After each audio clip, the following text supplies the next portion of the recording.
All right, ladies and gentlemen, here we are spectating De La Garza, who is in a solo match. Of course, we do have a mini-map ping right now. Now, guys, a lot of you guys, you'll see pings on the mini-map and you won't think anything of it. Remember, you got to identify where these pings are at and try to analyze their situation, even if you're not planning on involving yourself, for two reasons. One, if you do want to push that guy, which I definitely would do if I was this player, you need to go ahead and try to find out who he's shooting at. Because remember, if he's identifying himself on the minimap, it's because he's shooting his gun. And if he's shooting his gun, he's probably shooting at somebody else. So be very careful how you navigate to the enemy. Try to assess the situation before you actually just dive in and tunnel vision on him, because you could put yourself into a third-party situation. Reason number two, if you want to avoid that player, if you're just one of those players that rather get your shit and not have to deal with a fight right off the bat, then of course you want to avoid that entire fight. I don't hear any footsteps, but he's throwing a decoy. He's throwing a decoy on second floor, throwing an aid in the tower just to check and see if there's an enemy up there. Now, I would definitely assume there's a player here. 100%. It's fire station at hangars after all. We do hear other noises below us where the Bertha's usually at. Don't really see the necessity for that one. There's the enemy right there. All right, switch it to a lot more powerful of a weapon. Now, because of the range of that, I'm not against the fact that he switched to the LMG. Of course, in a close range fight, you definitely want to try to avoid using light machine guns at all costs. I don't care how powerful the LMGs are. The ADS speed being completely shit is a huge reason why you don't want to try to contest enemies up close and personal with that gun. Parachute going up above us as well. Someone's landing in right now. Not sure where. We should probably try to look around. He could have gone blue hangar. That's what I'm thinking, based on the audio. Now he's playing really cautious. I'm not a huge fan of this all the time. Oh my God. Because as you guys are slowly moving your way through a building, they can still hear you even if you're not crouch walking. Not to mention if they happen to find a heartbeat sensor, if they happen to have a heartbeat sensor, you'll just be pinging basically in the same area because you're not having any movement speed. You're slowly walking. So if this guy's got a heartbeat sensor, he knows where you're at and you're going to be in that same spot. So he's just going to peek the corner and take you out. Now, I'm not sure why he just froze up like that. That was definitely the reason why he died. But regardless, even if he would have just kept ADSing and walking forward, he probably would have died. Again, I'm a huge fan of maintaining speed and movement speed. You guys do not want to get in that I don't want the enemy to hear me bullshit and start crouch walking everywhere, because again, this is how you get shot in the back. This is how you get clapped inside buildings. Crouch walking is not the answer. If you guys want to hide your footsteps, Deddy is probably the only way to go ahead and do that. And Deddies are abundant. We have another enemy joining in the fight. Of course, he hears the gunfire. He's going to join in. Let's see if Beck ends up winning this gunfight. And he goes down. Doesn't last a single solitary second. Now here we have Mickner sitting in a corner, plating up. Now look, just like what Mickner did. Mickner came in third party that fight. As soon as Beck killed the guy we were just spectating, Mickner was there to capitalize on that because he heard gunfire, because he saw it on the mini map, and he took advantage of that. Now look what Mickner's doing. He's sitting in the same area.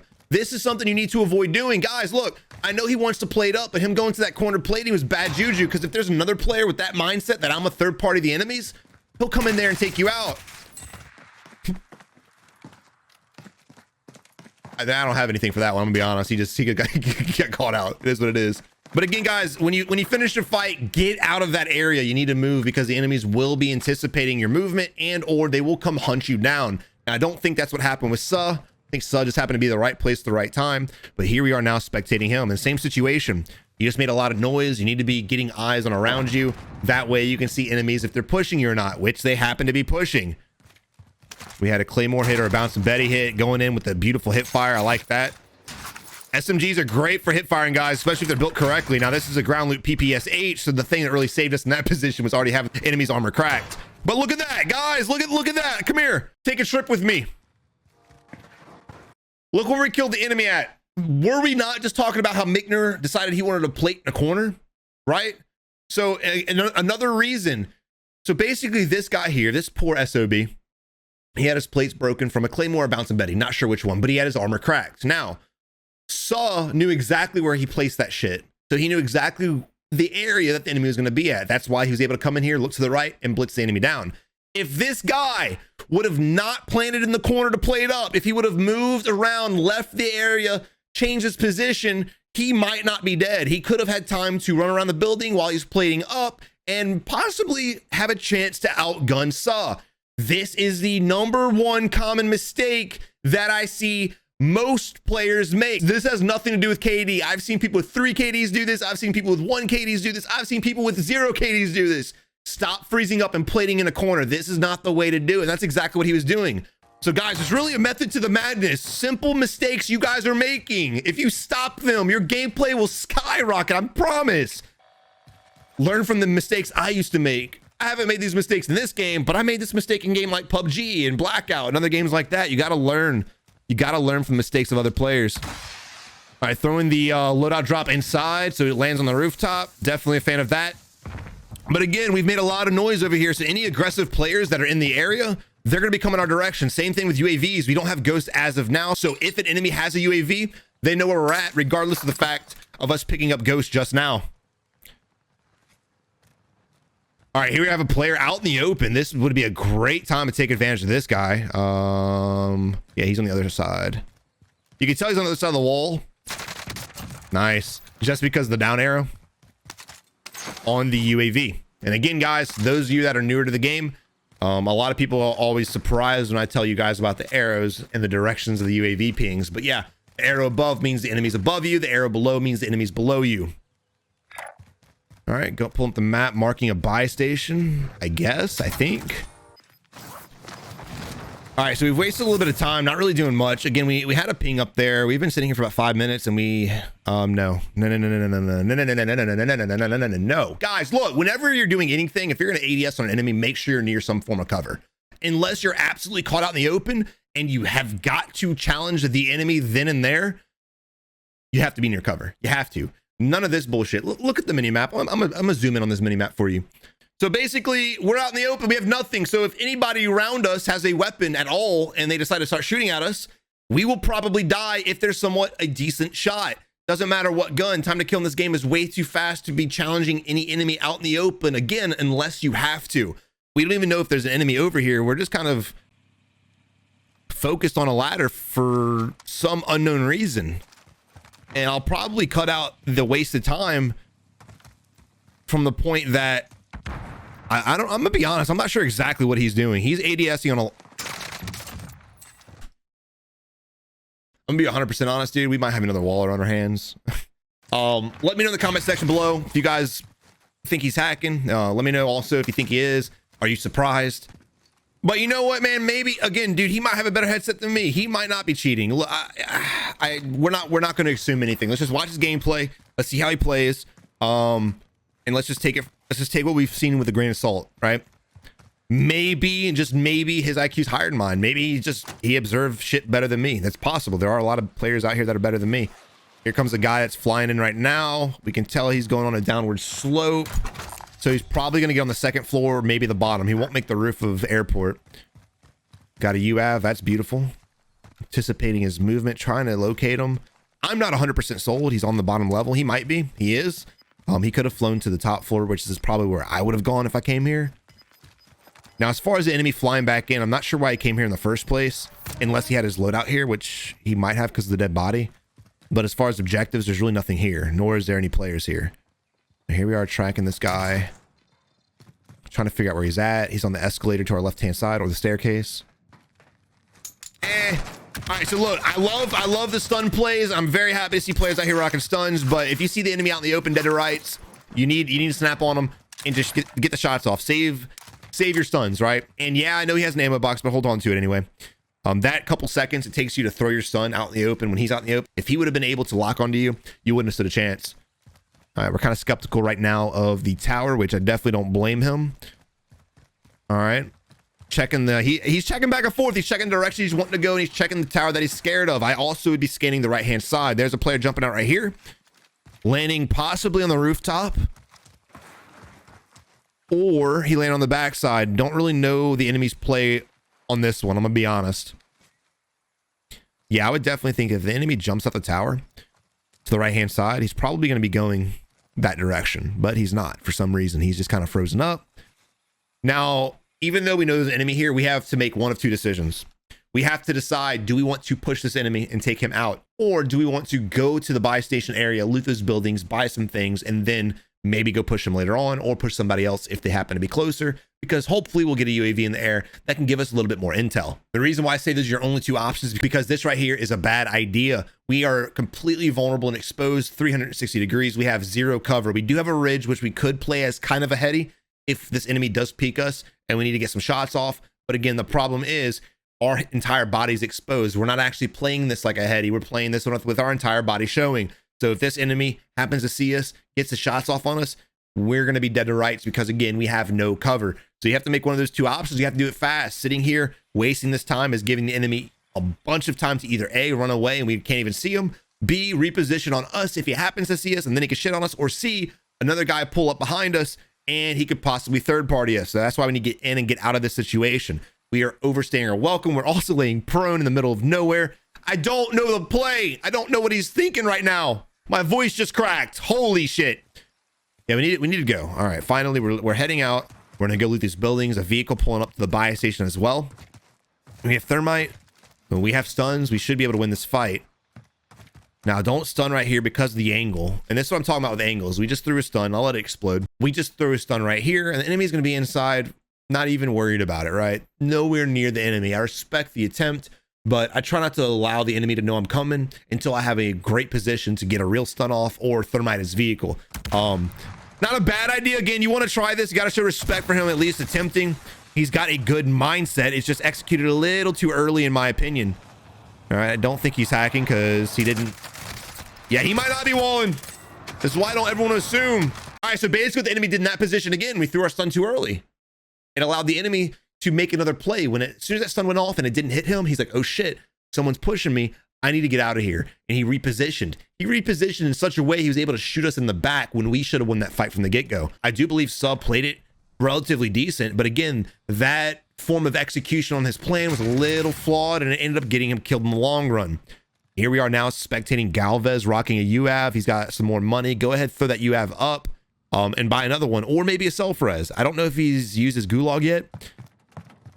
But regardless, if you guys want to buy a self-res, you're more than welcome to do so. Not really sure our plan. I'm not feeling comfortable with him sitting here closing the doors. I do not like the idea of someone to start camping.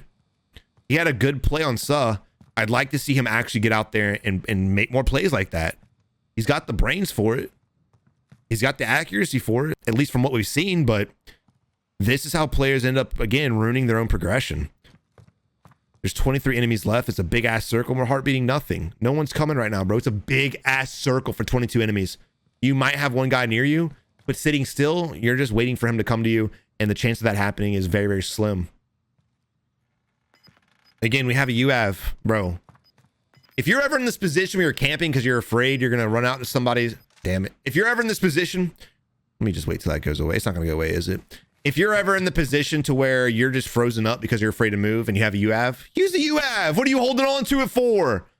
What are you holding on to it for, man? The whole UAV is for peace of mind and at the same time, getting a little aggro. So let's get a little aggro. All right, here we are getting spray painted with a heart. This is usually a sign of a camper when they start spray painting walls. Oh, we had no idea because our heartbeat didn't help us at all. Weird. And hopefully go and push the enemy. There he's the right-hand side. Oh my God, we're able to get some good shots off. Galvez's sensitivity settings seem to be on point. Prince, you know, Prince had some good, decent plays. He went for the drop shot, instantly turning on us, instantly locking on us, and instantly firing. He should have had the drop on us, but he was a little inaccurate with the shots, and that's why he ended up losing that fight. So good on Galvez. And again, going back to what I was talking about, Galvez has decent aim from what we've seen so far. There's no reason for this player to be frozen up in a building waiting for players to come to him. You guys are having trouble getting kills and getting that 10 kill game you've been desperately wanting, or that 20 kill game you've been desperately wanting. You're probably doing this. So you guys need to get out of that habit. Again, we have an enemy marked on the UAV up to the north. We need to go ahead and push that. We also have one to the south that we could push. So it's up to you. I don't ever like pushing out of the zone to go fight an enemy because I could always get myself caught up in a gatekeep position if another enemy team comes here. So I probably wouldn't push him. Because of the circle, it does look like it's going to favor military or that hill. So I'd go ahead and push that direction. We got to get there anyway. Why not take advantage of this UAV and get some kills? I love the fact that he's buying UAVs. It lets me know he's either A, watching my videos, or B, watching someone else's videos. So if you're in that mindset to where you know what to do, you're buying UAVs. Remember, when you guys buy UAVs, that's awesome. I'm glad you're listening. But you need to do something with it. You need to do something with it. Don't just sit here. We don't need loot. We don't need plates. We don't need ammo. We don't need nothing. Why are we here? Why are we here? Again, solos is already so slow and boring as it is. You don't want to make it more slow and boring for yourself. You want to get out there and get into some fights and make it a little bit more entertaining for you. All right, but we're finally rotating up to the north-hand side. Now, there are probably going to be some players here, I'd imagine. I mean, if you look at the buggy parked at these buildings to our right-hand side right there, that's a dead giveaway because that's not a spawn. That vehicle is not a spawn, so there's probably going to be a player here or police station. And I like this. I like the fact that Galvez is identifying the enemy's probably police station. Now, why did Galvez come up with that realization? Because police station's on the edge of the zone. Now, even though we know there's a player there, it doesn't mean that's a good place for him to be, and it's not. When it comes to in-game positions, you guys want to play slower, you want to play with cover, and you kind of want to play the edge at in-game. The problem with what we're at right now, even though there's only 10 players left, the circle's big as shit. This is not an in-game position. Do not pay attention to the player count when we're talking about mid and in-game. Pay more attention to the size of the circle. The circle dictates what you need to do strategy-wise as far as playing the edge, not playing the edge, rotating, not rotating, and the list goes on. So even if this guy in police station kills us, he's going to have to rotate again to the northwest eventually, and he's got to go uphill, and there's not much cover to do so. So if there's another enemy playing up here, playing the terrain, which is what we should be doing, he's going to be able to kill him easily. Let's see what happens if Galvez ends up winning this fight or not, and hopefully if Galvez does get this kill, he doesn't end up camping that as well. We know he's there. We don't need a heartbeat anymore. He's not moving. He hasn't moved. This guy's camping. It is what it is. Now, the problem with what we're doing now, we're staring at a window. We're hoping to God that an enemy comes out that one window. And as we're sitting there ADS'd on it and focused, we could get again clapped from behind. You guys want to stop getting shot in the back? Stop revealing your entire backhand side to the world. We're able to get some shots off, get the armor break. Not sure if I agree with him breaking off from that fight. He should have just kept shooting the enemy. The enemy had a very slow reaction time, and or he just didn't want to bail from the fight. Once we broke his armor, for some reason, we backed away from that, even though our armor was not completely cracked. He should just ego challenge and try to get all the shots off to down the enemy. We don't need a heartbeat, bro. Now, in this position, the enemy's gonna do one of two things. Either A, he's gonna camp the building and play the edge of the circle, allowing the circle to force him out of the building, or B, he's gonna rotate right now. Regardless of what the option is, the enemy is going to rotate out of this side of the building and or jump out the window. So we need to keep our eyes on the prize, right? Don't break away, don't back up, don't just start looking at random shit behind you and this and that and start picking up random shit, because this moment in time is crucial. And again, this is when we need to focus up and get this easy kill. The problem is, because we've been playing so damn slow, we're probably going to have to utilize all 40 seconds of this circle rotation, which will put us in a bad spot when we do need to rotate. Not sure why we came down here to do that, I'm going to be honest. I'd rather be on the elevation. Also, guys, again, another reason why I tell you guys not to ADS unless you see the enemy is this. What's wrong with this picture, guys? A lot of you guys are thinking to yourself, I don't know, man. What's wrong with this? I think it's great.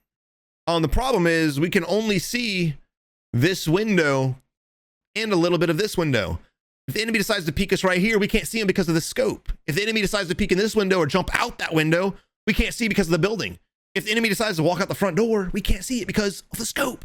So again, if this enemy decides he's not going to run, he's just going to peek outside and get some shots off from us, we're going to get messed up real bad. So again, another reason why I'm not a fan of ADSing unless you have to is for this reason right here. One of the many reasons. And of course, because we couldn't see the enemy in the window, the enemy decided he's going to push out that far left window that we could not see. And he's going to close the gap and push himself to us. Great on the enemy, not wait until last second to get that push off. Now, I'm not a huge fan of him crouch walking. Again, guys, look, this player has that same mindset, and I get this in my comment section all the time. The reason why we crouch walk, Savage, is because we don't want the enemies to hear our footsteps. That's stupid. And I'm not calling you stupid. I'm calling that mindset stupid. I'm not trying to be a dick, I promise. Look, players who have great reaction time, it doesn't matter if they hear you or not, bro. If they see you, they will snap on you and they will kill you. So your best option is to maintain movement speed, get in the doorway, instantly around that corner and start locking on. If that enemy would have slid around that corner and ADS'd on the enemy, he would have been in a better position than Galvez was in. But because he played it slow and he slow walked, again, let's play that back. All right, so right here, when the enemy is slowly walking, the enemy doesn't see us yet, but we see his left-hand side, right? So this is exactly what I'm talking about. When you guys are slow walking through doorways, all you're doing is telling the enemy where you're at before you can even see the enemy. It's a bad play. There's a reason why movement players like Joe Woe and other COD gods like that are so good at the game and so good in gunfights, because they're able to break that camera, because they're able to go ahead and hit the enemy by surprise when the enemy has no idea. Remember, because of this thing called latency and desync, when an enemy slide cancels through a doorway, there's a huge chance that the guy camping the corner, aka Galvez in this situation, won't see you by the time he's halfway dead. Here we have a Bertha going up the hill, and we need to go. Now, it looks like Galvez doesn't think that's the same guy. I know it's the same guy. Not just the fact that, well, duh, it's the same guy, but he had the same camo on and everything.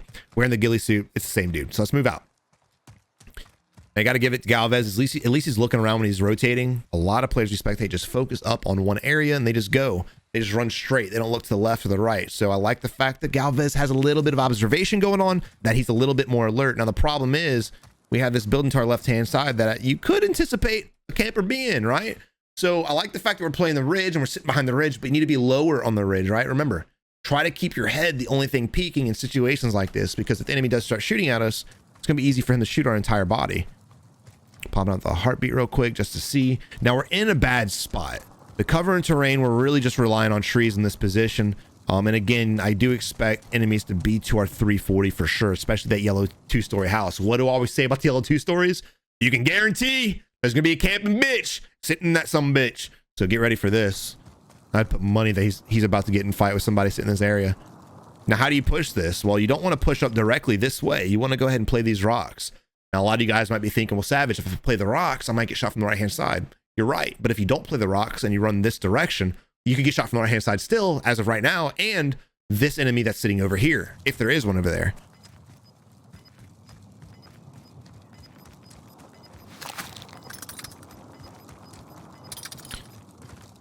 All right, and another reason why I want to play the right-hand side of the rocks is because look at our position right now.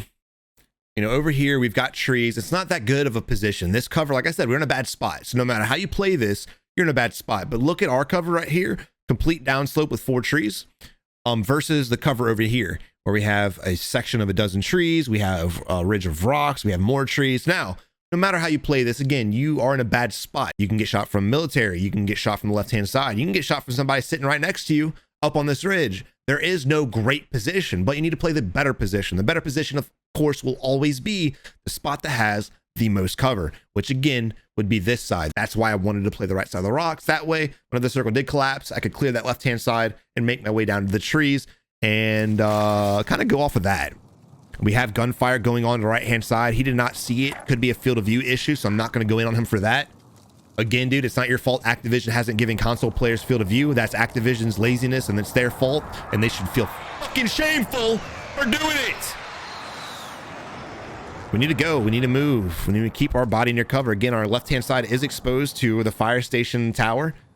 Not a fan of the proning, not gonna lie. Now, in this position here, we're sitting here with a heartbeat out because we're terrified. We know there's 5 enemies left. Now, I know what this guy doesn't, right? We hear grenades being thrown to our left-hand side, to the north side. Where's that? That's your fire station. So that's one enemy trying to combat the second enemy. So now all we have to do is account for 3 more players. So the reason for that is we know where 3 enemies are. Now the 2 guys throwing grenades at each other, one of them could have died, but again, at least we know where 2 of them are. There are 4 enemies left. We know where 2 are at least. At least.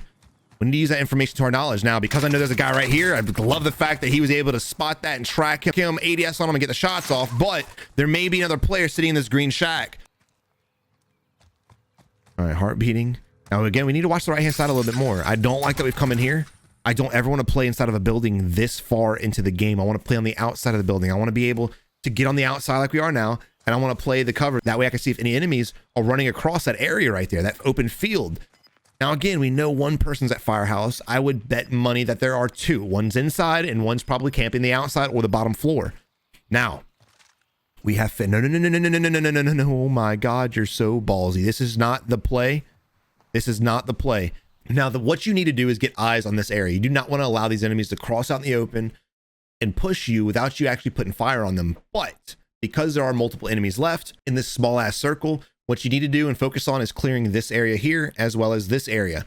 Being up here is not a good idea because right now you can get shot from the hill, you can get shot from fire station, and you can get shot from behind. And this is not cover. It is only concealment. They can shoot right through this. So the moment Galvez gets shot, he's probably going to drop prone, and all I got to do is spam it, and they can kill him through the plywood. So again, I'd want to be on the ground level. I'd want to be rotating around the left-hand side of the building so I can kind of see this entire area right here. And then once I know for sure that that area is clear, then I would start peeking the hole in the wall and making sure if anyone's over here or seeing if anyone's just hugging the outside of the wall. You need to analyze the entire map. Don't just focus up and try to get the high ground. Sometimes the high ground is not the better position. Not to mention there could be a guy in the tower. There could be. And we're sitting here prone again, giving the enemies options and time to rotate towards us, not the play. There's one enemy right here. We're able to get the shots off. We only get the break. Now we do have some stickies. Doesn't matter. He gets killed. There's 2 enemies left. We know where one's at. Track the tracers, brother. He's sitting right there on top. And because we went prone, oh my God, it doesn't work. But he does bail off in time. Good shit. Now again, we need to make sure our north-hand side or our northeast-hand side is clear. Don't come back up here, bro. All right, you can hear the 2 guys in fire right there. Of course, there were 2 guys camping fire. We kind of analyzed that situation, and it's now a 1v1 fight. We do have the high ground. I don't know why we're scanning so much. Again, look at this. And again, it could be a field of view issue. It really could, but look how much we can see. Even at 80 field of view, it's about right here and right here. So if we just center our crosshair around the fire station area, we'll be able to see from here to here. There's no reason to keep looking back and forth. We know he's in this rivet. We know he's in this dip. He's going to be peeking up somewhere in this area. No matter what your field of view is, you should be able to see him as long as you keep your crosshair or your reticle central. And again, the enemy, if the guy who won was the guy on the rooftop, he knows exactly where we're at.